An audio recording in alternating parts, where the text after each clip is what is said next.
दशकों से भागलपुर की कुछ मांगें रही है। उस मांगों में सबसे पहले भागलपुर का हवाई अड्डा आता है। लेकिन भागलपुर के हवाई अड्डे की मांग की अभी पूरी तरह से मांग भी पूरी नहीं हुई कि फिर दूसरी मांग शुरू हो गई भागलपुर के लोगों के लिए, और ये दूसरी मांग थी विक्रमशिला विश्वविद्यालय। विक्रमशिला विश्वविद्यालय का इतिहास काफ़ी गौरवशाली रहा है और एक समय था कि भागलपुर के विक्रमशिला विश्वविद्यालय में दुनिया भर के बौद्ध भिक्षु अपनी शिक्षा ग्रहण करने के लिए जाने जाते थे। और ये मांग इसलिए ज़्यादा महत्वपूर्ण हो गई चूँकि प्रधानमंत्री मोदी जी जब बिहार के नालंदा केंद्रीय विश्वविद्यालय का उद्घाटन किए तो यहाँ के लोगों में उत्सुकता बढ़ी कि आखिर भागलपुर का इतिहास इतना समृद्ध है, यहाँ की राजनीतिक, यहाँ की अर्थव्यवस्था इतनी मजबूत है, बावजूद इस तरह से उपेक्षित क्यों है। भागलपुर के एयरपोर्ट से लेकर के विक्रमशिला विश्वविद्यालय के निर्माण को लेकर के लगातार जो प्रयास किए जा रहे हैं उनमें एक प्रमुख नाम है राजवर्धन आज़ाद साहब, डॉक्टर राजवर्धन आज़ाद साहब। पेशे से चिकित्सक हैं और सरकार में फ़िलहाल एमएलसी हैं, भागलपुर के दौरे पर हैं और भागलपुर के दौरे में कई मुद्दों पर वो इस समय बातचीत करने के लिए हमारे साथ मौजूद हैं। सर, बड़ी मांग रही है भागलपुर का एयरपोर्ट, और चूँकि आपने जो एक प्रयास किया है वो सबको दिखा भी। एयरपोर्ट के मांग के बाद अब उठ गई है मांग की विश्वविद्यालय, केंद्रीय विश्वविद्यालय विक्रमशिला।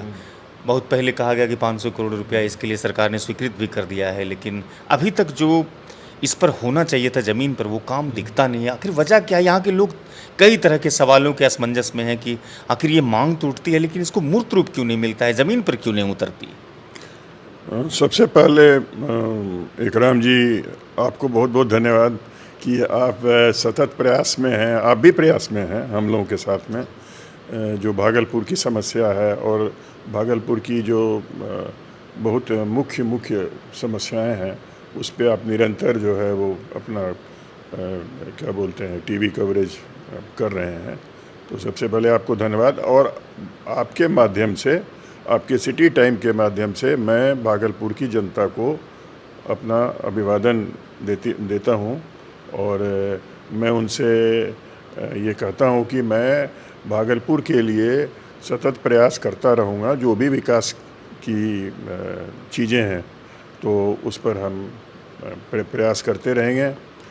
और दो तीन बातें आपने कही अभी, और उसमें से सबसे प्रमुख भागलपुर का एयरपोर्ट है। और निश्चित तौर पे जो भागलपुर में एयरपोर्ट की आवश्यकता है वो बहुत ज़रूरी है और बहुत वजह से ज़रूरी है, क्योंकि ये सांस्कृतिक का केंद्र रहा है। आपने विक्रमशिला विश्वविद्यालय के बारे में बात कही। आप यहाँ पे सिल्क उद्योग लगा हुआ है, सिल्क इंस्टीट्यूट भी था यहाँ पे, और यहाँ पर और भी बहुत सारी चीज़ें हैं, जैसे यहाँ की फसल है, कतरनी चूड़ा है, कतरनी चावल है, यहाँ का आम है, जर्दालू आम है। तो इस तरह का बहुत सारी चीज़ें हैं जिसको प्रोत्साहन दिया जा सकता है और इससे जो है राज्य के राजस्व में और राज्य के बाहर जो राज्य का जो ये है क्या बोलते हैं पब्लिसिटी है या इम्प्रेशन है तो उससे बहुत बढ़ता है। अब मैं आपको सबसे पहले ये बताऊंगा कि मुख्यमंत्री हमारे नीतीश कुमार जी, आदरणीय नीतीश कुमार जी ने भागलपुर के लिए पिछले 1-2 साल में, पिछले इससे काफ़ी सारा योजनाएं यहाँ पे उन्होंने देने का प्रयास किया है। सबसे पहले तो एयरपोर्ट का मसला था, तो एयरपोर्ट को उन्होंने जो है मंजूरी दे दी है, कैबिनेट से अप्रूवल हो गया है। यहाँ के सुनने में आया है, मेरी मुलाकात आज होगी डीएम साहब से, तो सुनने में आया कि डीएम साहब भी बहुत सक्रिय हैं इस विषय में और हम लोग इसमें लगे हुए हैं। और भागलपुर में मेरी उम्मीद है कि जल्दी हम लोगों को एयरपोर्ट मिल जाएगा। रही बात विक्रमशिला विश्वविद्यालय की, तो विक्रमशिला विश्वविद्यालय का जो आरंभ में जो इसका आरंभ हुआ था, मेरे पिताजी उस समय संसद में थे और उन्होंने आवाज़ उठाई थी। और बाद में जब मुख्यमंत्री थे यहाँ पर तो उन्होंने यहाँ पर जो है वो एक्सकेवेशन वगैरह के लिए जो है योजनाएं वगैरह बनाई थी। एक्सकेवेशन पूरा अभी नहीं हुआ है वहाँ पे, और वहाँ पर जो ज़मीन है उसका अधिग्रहण होना है। और मुझे पता चला है कि भारत सरकार ने 300 करोड़ रुपया दिया है और 300 करोड़ रुपये में से 80 करोड़ रुपया शायद ज़मीन अधिग्रहण के लिए दिया है और इसके लिए भी सतत प्रयास चल रहा है।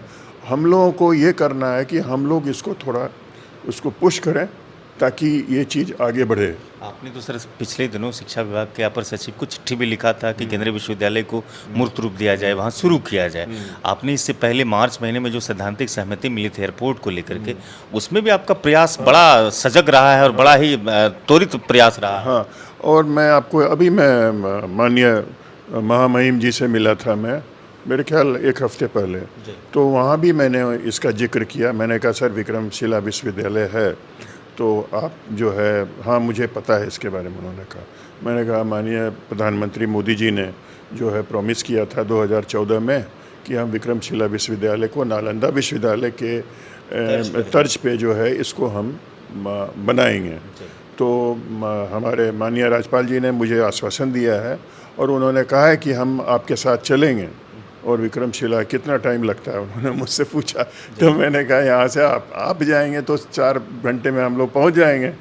तो बोले नहीं हम चलेंगे आपके साथ। तो उसके लिए कार्यक्रम हमको बनाना है, हम जाएंगे अभी वापस पटना, तो कार्यक्रम बनाते हैं। आपकी तरफ भागलपुर के लोग बड़ी आस और उम्मीद के साथ देखते हैं, चूँकि आपके पिताजी यहाँ से 5 बार सांसद रहे, बिहार के मुख्यमंत्री रहे, और लोग यही कहते हैं कि भगवत जहाजात के बाद भागलपुर का जो विकास का जो गति था वो बिल्कुल थम गया, और आपकी तरफ ईमानदारी से देखते हैं। तो आपने जो एयरपोर्ट को लेकर के राज्य सरकार को इसके प्रति सजग किया या फिर उसके प्रति जागरूक किया, वो कहाँ पर अटका हुआ है? चूँकि डीएम साहब भी यहाँ से सब कुछ ऑलरेडी सबमिट कर दिए हैं, रिपोर्ट भौतिक सत्यापन भी उसका हो गया है, लेकिन एयरपोर्ट को लेकर के मसला कहाँ पर अटका हुआ है अभी तक? मुझे पता चला है कि यहाँ से जो भी कार्रवाई होनी थी और जो भी कागज़ वगैरह भेजना था सारा सेक्रेटेरिएट में चला गया है बिहार सरकार के इसमें। तो वो जो नागर विमानन विभाग है शायद वहाँ पे है, तो हम अभी पटना जाते हैं, तो वहाँ पर हम जा कर के उसको पता करते हैं कि कहाँ पे है, और उसको जल्दी यहाँ से, क्योंकि ये अल्टीमेटली तो जाएगा वहाँ सिविल एविएशन मिनिस्ट्री दिल्ली में जाएगा, वहाँ जो मिनिस्टर हैं। एक बार यहाँ से चला जाए तो फिर हम दिल्ली में फॉलो कर लेंगे। हम दिल्ली में भी रहते हैं, यहाँ भी रहते हैं, पटने में भी रहते हैं, और अब तो भागलपुर में भी रहना है, तो उसमें कोई ऐसी समस्या नहीं है। देखिए ऐसे सारे कामों में वक्त तो लगता है, लेकिन वक्त लगे लेकिन काम हो जाए, ये चीज़ बहुत ज़रूरी है। और जहाँ तक हम अपने हमारे पिताजी के बारे में भागलपुर के लोग थोड़ा उदास भी हो जाते हैं कि कहीं ये एक तरह का शगुफा तो नहीं हो जाए। नहीं, शगुफा वाली बात नहीं है। बात ये है कि जो प्रशासनिक मतलब जो भी काम होता है तो उसमें वक्त लगता है। ऐसे मतलब कोई ऐसा तो प्राइवेट कंपनी तो है नहीं, क्योंकि बहुत सारा उसमें ये करना पड़ता है, क्या बोलते हैं, बहुत सारा परमिशन लेना पड़ता है। जो एनजीटी है, ये है, वो है, लोकल है, बहुत सारी चीज़ें होती हैं। सर आपने ये पुराने वाले एयरपोर्ट जो हैं उनको भी यहाँ पर एटीआर उतारने की कोशिश आप लगातार कर रहे हैं, आप चिट्ठी वगैरह भी लिखे हैं? उनके लिए भी हम लोग प्रयास कर रहे हैं। बल्कि जो सबसे पहले मेरी मुलाकात हुई थी माननीय मुख्यमंत्री जी से, तो उस समय मैंने कहा था कि आप जो यहाँ का क्या बोलते हैं, जो सरकारी राजकीय हवाई अड्डा है, तो उसी में आप परमिशन दिलवा दीजिए, क्योंकि वो तो ऑलरेडी चलता है वहाँ पर, और वहाँ थोड़ा सा उसको रिनोवेट करके तो वहाँ पे जो है छोटी हवाई जहाज़, छोटी प्लेन जो है उसको हम लोग उतार सकते हैं वहाँ पे। तो इससे काफ़ी लोगों को बेनिफिट मिल जाएगा। भागलपुर चूँकि स्मार्ट सिटी है सर, और यहाँ पर कई योजनाएं चली भी और चल भी रही, जिसमें भोलानाथ फ्लाईओवर भी एक प्रमुख योजनाएं हैं स्मार्ट सिटी से इतर।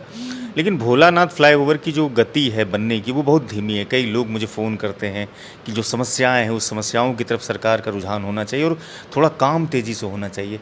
हम समस्याएं गिनाएंगे तो अनगिनत हो जाएगी, चूँकि आप भी भागलपुर से रहने वाले हैं, यहाँ के ताल्लुक़ रखते हैं। ये समस्याओं का अंबार है भागलपुर में सर। समस्याओं का अंबार तो हर जगह है, समस्याएं तो हैं ही।